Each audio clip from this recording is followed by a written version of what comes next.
Oh, sí, Sí, profe. profe. Sí. Excelente. Divertículos esofágicos. No sé si alguna vez ya habrán escuchado hablar de este término, de esta palabra, divertículos, ¿verdad? Eh, los divertículos esofágicos son formaciones saculares de la pared esofágica, ¿verdad? Que pueden acumular restos alimentarios, causando regurgitación y halitosis. Pueden llegar a comprimir el esófago cuando están llenos, ¿verdad? Son como verdaderas herniaciones de la pared esofágica, así como ya habíamos estudiado nosotros en su momento hernias de la pared abdominal, ¿verdad? Los divertículos son hernias de la pared esofágica en este caso, ¿ok? Como ven en esta imagen, lo que es una típica imagen de divertículo, ¿verdad? Esto sería la faringe, la hipofaringe, y aquí encontramos el esófago, ¿verdad? Y en el límite entre lo que es la faringe y el esófago, ahí encontramos una formación sacular que protruye ahí, ¿verdad? Es el divertículo, en este caso esofágico. Existen tres tipos de divertículos. Los divertículos verdaderos, que son formados por todas las camadas del esófago, ¿entienden? Cuando todas las capas de ese esófago, mucosa, submucosa, muscular, están involucrados en ese divertículo, entonces hablamos que es divertículos verdaderos. Decimos que son divertículos falsos cuando ocurre ahí es donde ocurre esa verdadera herniación, porque solamente la mucosa y submucosa protruyen a través de la capa muscular, ¿entienden? Entonces aquí es donde, vamos a decir, se encaja perfectamente esa comparación con las hernias de la pared abdominal, donde la capa muscular del esófago representaría lo que es la pared abdominal, y la mucosa y submucosa es lo que protruye como un verdadero saco a través de la capa muscular, ¿sí? Y las intramurales, y en este caso nada más para terminar esa analogía ahí con las hernias, ¿cuál les parece que sería el contenido de nuestra herniación, en este caso del esófago? ¿Qué les parece? Comida. Exactamente, así mismo como se imaginan, comida, parte de la comida que vamos deglutiendo, obviamente parte de ella va a pasar a la luz esofágica habitual, pero parte de ella se va a ir, vamos a decir, acumulando en este verdadero saco, y eso va a ir aumentando cada vez más de tamaño, llegando incluso a comprimir el propio esófago un poco más distalmente. Esa bolsa grande que va cargada comprime al esófago y termina produciendo no solamente la regurgitación, la halitosis, sino también termina produciendo también disfagia, ¿verdad? Y en algunos casos muy raros, prácticamente esto es a modo de completar nada más la clasificación, similar a la anterior, en este caso la protrusión de la mucosa y su mucosa, pero que queda alojada dentro de la capa muscular, no protruye hacia afuera, ¿verdad?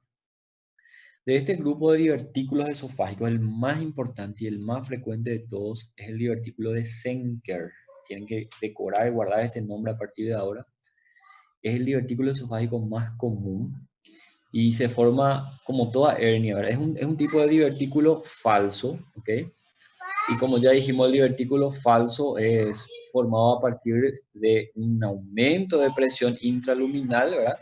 Y termina provocando una protrusión del saco, ¿verdad? Este es el divertículo de Zenker. Inmediatamente, entonces, cuando ustedes escuchen hablar de divertículo de Zenker, tienen que asociar a la porción superior del esófago, en la transición entre la faringe y el esófago. Es aquí donde protruye el divertículo de Zenker, ¿sí? Es una protrusión de la mucosa y submucosa a través de la capa muscular. Entonces es un divertículo falso, ¿verdad?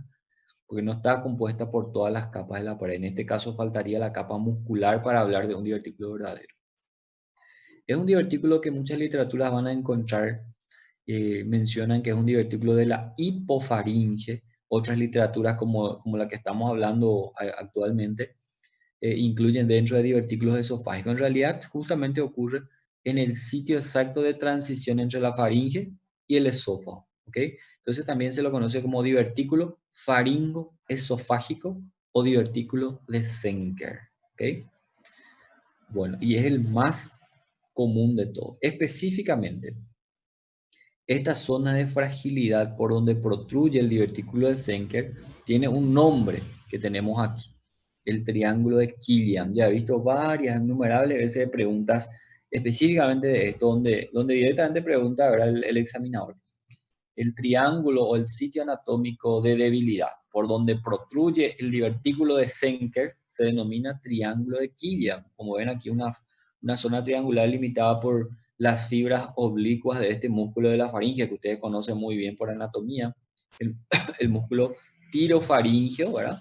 Y las fibras transversales transversales o horizontales del músculo cricofaringeo. Entonces en ese sitio se delimita esta zona triangular a nivel de la pared posterior de la faringe, ¿verdad? De la hipofaringe, que es el triángulo de Killian. Y esa es la zona de debilidad anatómica por donde protruye la mucosa y su mucosa.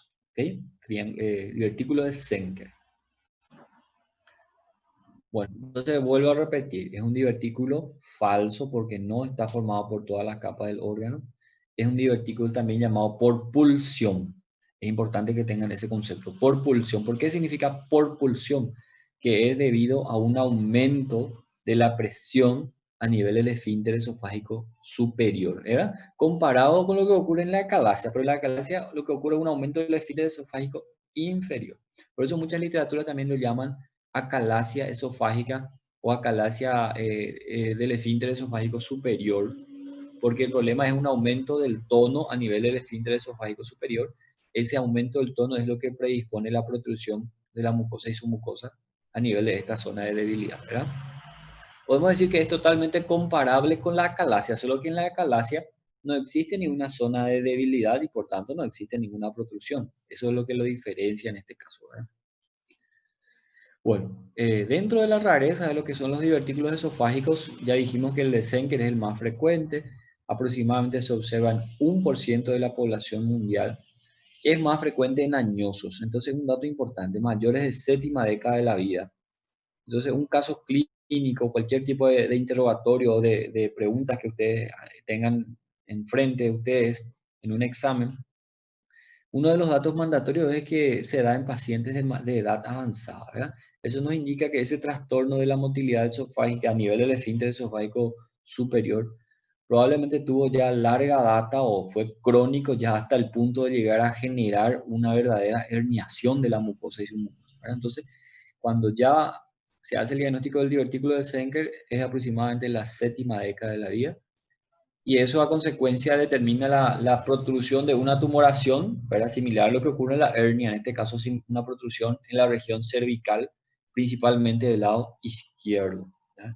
Y eso justamente a consecuencia de esa tumoración en la región cervical es habitual y clásico también del paciente con divertículo, que ya se conoce, ¿verdad? Ya conoce su propia patología y fíjense que una maniobra muy clásica, incluso llega a ser un poco peculiar, un poco graciosa, por decirlo de alguna forma. El paciente cuando deglute, evidentemente parte de lo que deglute va llenando el divertículo. Muchos pacientes hacen como una maniobra, literalmente vacían, comprimen esa tumoración, ¿verdad? Como una forma de vaciar el divertículo hacia la luz esofágica, ¿verdad? Es una maniobra clásica también para llegar a hacer el diagnóstico de este paciente, ¿verdad? El paciente percibe, ¿verdad? Con el tiempo percibe que todo lo que va deglutiendo genera una protrusión ahí de su tumoración en la región cervical. Entonces el propio paciente comprime esa tumoración, literalmente lo que está haciendo es reduciendo, es vaciando ese divertículo hacia la luz esofágica, ¿verdad? Prof, esse divertículo pode ser tão grande que comprime os nervos da coluna cervical? No llega, difícilmente va a comprimir los nervios de la columna cervical porque no es muy, ¿cómo vamos a decir? Es muy elástico, es muy blando elástico, ¿entiendes? No, difícilmente va, no es algo muy fibroso, no es algo muy sólido como para llegar a comprimir nervios. Obviamente puede llegar a tener contacto ahí, ¿verdad? Pero difícilmente compresión generando sintomatología, eso es prácticamente imposible. Es muy infrecuente en todo caso, ¿verdad? Entendi, Lo prof. que sí comprime es el esófago, que de por sí es un órgano muscular, es un órgano que no tiene ninguna protección, ¿verdad? La tráquea, por ejemplo, no puede llegar incluso a comprimir la tráquea, pero no generan manifestaciones porque la tráquea está protegida por los anillos traqueales, ¿entiendes? Ahora, el esófago es muscular, es totalmente compresible, ¿verdad? Comprensible. La mayoría, fíjese que la mayoría suele ser asintomático, ¿verdad? No presenta ninguna sintomatología hasta que ese divertículo adquiera un tamaño considerable de manera tal a comprimir el esófago y generar disfagia, ¿verdad? En los casos sintomáticos, justamente suele ser consecuente de la acumulación de gran cantidad de alimentos ya en una bolsa diverticular ya muy grande, ¿verdad? Y dentro de la clínica aquí predomina la regurgitación específicamente de alimentos no digeridos, con gran riesgo de broncoaspiración, ¿verdad? Halitosis, los síntomas de compresión esofágica, que es la disfagia principalmente. Y lo que marca la diferencia acá justamente es una masa cervical que aparece después de la alimentación y que el paciente puede llegar a vaciarlo al comprimir, ¿verdad? Es como si fuera a reducir una hernia en la región cervical, ¿verdad? ¿Cómo se hace el diagnóstico? El estudio padrón de oro, el gold standard, sí.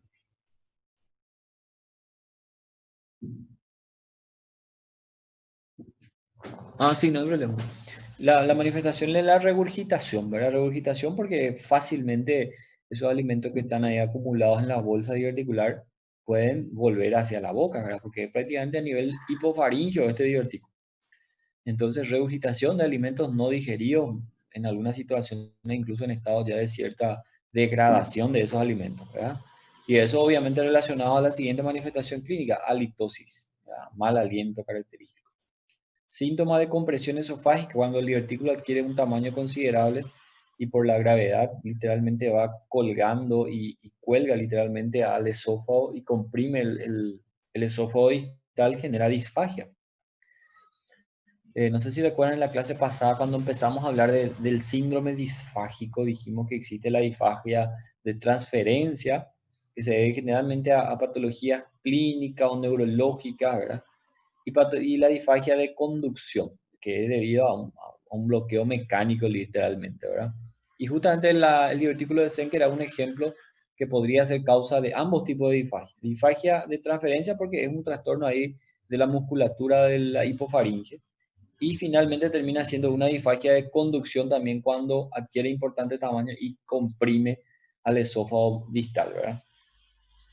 Y la otra característica que marca el sello de un divertículo clínicamente es la masa cervical que el paciente percibe en la región cervical poco después de ingerir algún tipo de alimento, ¿verdad?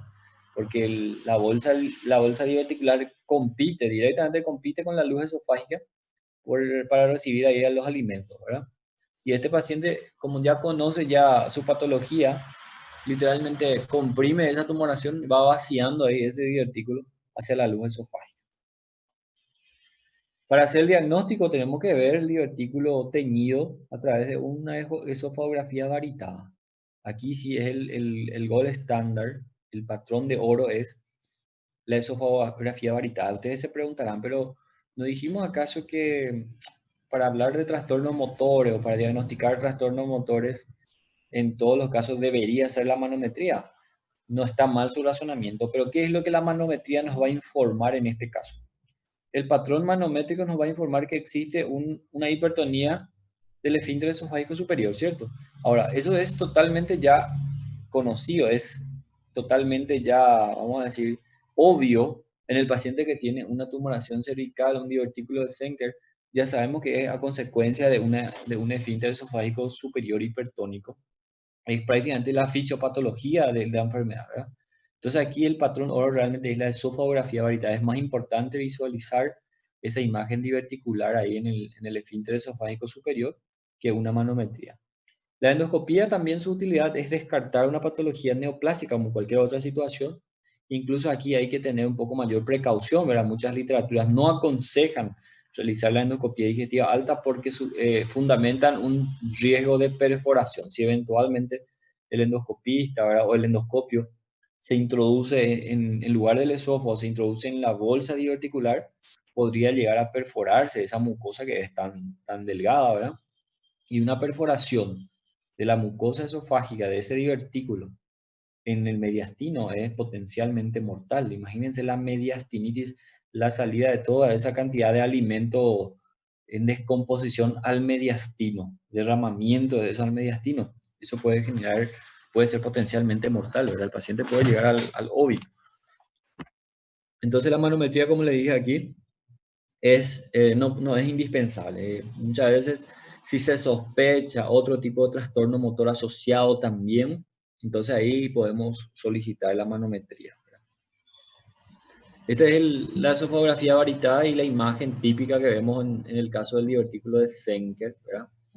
Fíjense que en el tercio superior del esófago es muy evidente ahí la visualización de una bolsa diverticular paralela al esófago, con presencia del contraste ahí, con nivel dentro de la bolsa, ¿verdad? Y es lo mismo que ocurre con los alimentos que el paciente va consumiendo. ¿Cuál es el tratamiento? El tratamiento es quirúrgico o endoscópico, ¿verdad? Aquí no hay tratamiento médico que pueda ayudarnos en este caso, ¿verdad? Es totalmente quirúrgico, así como dijimos, uno de los principios de la hernia mismo, ¿verdad? Las hernias son quirúrgicas, aquí tampoco hay. Sí, O senhor pode voltar um pouco? Meu computador tinha desligado. ¿sí? ¿Alguien? Um pouco mais. Depois no outro. Ahí. Aí, diagnóstico. Sí, perfecto. Estábamos diciendo que el diagnóstico, el padrón de oro, el estudio auxiliar diagnóstico gold standard es la esofagografía varitada. En este sí, y eso tienen que tener muy en cuenta, ¿verdad? Vieron que en cada uno de las patologías que fuimos viendo, nosotros definimos cuál es el gold standard, cuál es el tratamiento de elección, eso tienen que tener en cuenta, eso es algo básico, ¿sí? Entonces, en divertículo de Senker, y no solo en divertículo de Senker, en todos los divertículos que vamos a ir viendo del esófago, el gold standard es la esofagografía varitada, ¿ok? Es el estudio obligatorio. La endoscopía es importante para descartar patología neoplásica, pero sin embargo, algunas literaturas incluso aconsejan no realizarla por el riesgo de perforación esofágica. Y la manometría tampoco es indispensable aquí. ¿Por qué? Porque nos va a dar un dato que todos ya sabemos fisiopatológicamente del divertículo de Senker. Nos va a decir que el esfínter esofágico superior está hipertónico, ¿verdad? Y aquí está la imagen típica. Esto puede ser también una pregunta imagenológica, ¿entienden? Hay preguntas donde la imagen es tan típica que la pregunta es una imagen, ¿verdad? Así como en el ejercicio que hicimos. Esto puede salir en el examen y les pregunta aquí directamente cuál es el diagnóstico. Y ahí les sale todas las opciones, ¿verdad? Divertículo de Senker. Bolsa diverticular o una bolsa paralela al esófago, una formación sacular, mejor dicho, ¿verdad? En la región ahí cervical, en la región faringoesofágica, divertículo de Senker. Ven ustedes aquí que el contraste va llenando el divertículo que genera incluso un nivel hidroaéreo. Y para terminar, porque con esto quedamos por hoy, el tratamiento puede ser quirúrgico o endoscópico. O sea, la modalidad endoscópica, de todas formas, el tratamiento es quirúrgico. Consiste en cirugía, ya sea en forma abierta o cirugía propiamente dicha, o endoscopía, que es también una modalidad quirúrgica, ¿verdad? Prof, mas esse endoscópico não tem o risco de perfurar mesmo quando vai ser o tratamento? No, no, justamente les voy a mostrar en qué consiste. De hecho, la endoscopía va a perforar intencionalmente y van a entender enseguida.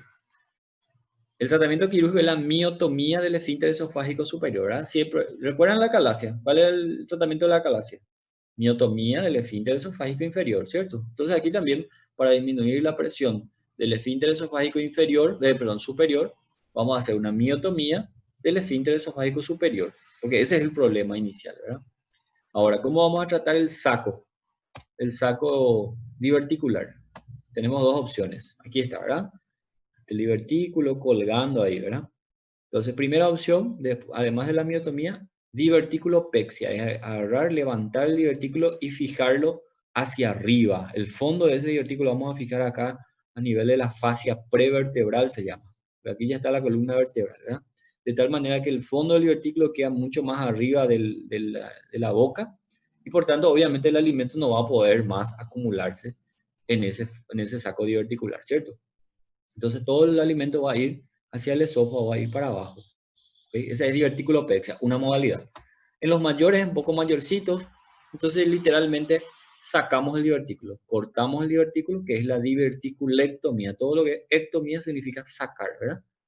Sacar en forma abierta y suturar, o sacar con una sutura mecánica que es mucho más efectiva porque ya genera suturas mucho más herméticas, ¿verdad? Eso es tratamiento quirúrgico.